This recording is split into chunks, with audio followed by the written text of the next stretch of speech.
अस्सलाम वालेकुम। Crypto market बुरी तरह से क्रैश कर गई है और रीजन भी आप सबको पता चल गई होगी कि इसराइल ने ईरान पे अटैक कर दिया, क्योंकि हर कोई यही अपडेट दे रहा है। लेकिन ऐसी सिचुएशन में मार्केट से बचना कैसे है, ऐसी सिचुएशन में खुद को प्रॉफिटेबल कैसे रखना है, अगर आपको इन चीज़ों के बारे में नहीं पता तो इस वीडियो को आप लोगों ने इग्नोर नहीं करना, वीडियो को एंड तक लाजमी देखना है। अकाउंट को फॉलो नहीं किया तो जल्दी से इस तरह की लर्निंग के लिए आप अकाउंट को फॉलो कर सकते हैं।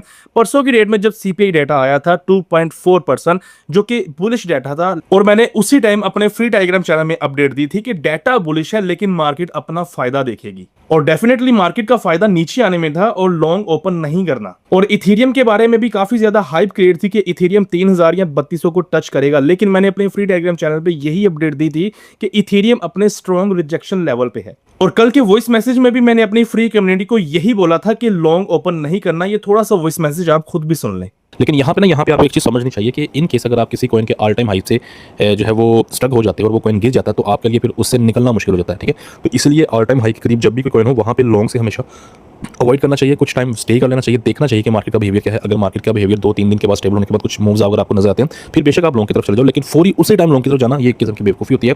टॉप से बाय नहीं करना चाहिए, बॉटम से शॉर्ट नहीं करना चाहिए, इस चीज़ को समझो। और सेंटर से एंट्री नहीं करनी चाहिए। ठीक है, जो प्रॉपर ट्रेड करने वाला बंदा होगा वो प्रॉपर जो है वो एनालिसिस के साथ और प्रॉपर रिस्क मैनेजमेंट के साथ मार्केट के अंदर एंटर होता है। इसलिए मैंने कल अपने प्रीमियम सिग्नल ग्रुप में कोई भी बाय का सिग्नल नहीं दिया, ना मैंने लॉन्ग का सिग्नल दिया। ठीक है, और अल्हम्दुलिल्लाह सीपीआई डाटा की बुलिश न्यूज के बावजूद इस गिरती हुई मार्केट से हमने प्रॉफिट बनाया। स्क्रीन पे रिजल्ट आपके सामने है, बीटीसी, सोलाना, एपीटी, सारे रिजल्ट्स आपके सामने हैं। तो मेन मकसद ये वीडियो बनाने का आपको रिजल्ट दिखाना नहीं है, बल्कि आपको एक चीजें समझाना है, रोड मैप बताना है। और इस रोड मैप को अगर आपने समझ लिया तो इंशाल्लाह आप भी मार्केट में प्रॉफिटेबल रहेंगे। तो सबसे पहले बात करते हैं एनालिसिस की। चाहे आप फंडामेंटल करते हैं, चाहे आप टेक्निकल्स करते हैं, एनालिसिस की बेस पे आप मार्केट में प्रॉफिटेबल नहीं रह सकते। इस बात को आपने अपने माइंड में बिठा लेना। एनालिसिस सिर्फ और सिर्फ आपको हेल्प अप करते हैं आपकी ट्रेड प्लान करने में, आपकी ट्रेड एग्जीक्यूट करने में। इसका आपके प्रॉफिट या लॉस से कोई लेना देना नहीं है। आप चाहे तो मेरी बात को डिनाई कर सकते हैं, आप कमेंट सेक्शन में फीडबैक दे दीजिएगा।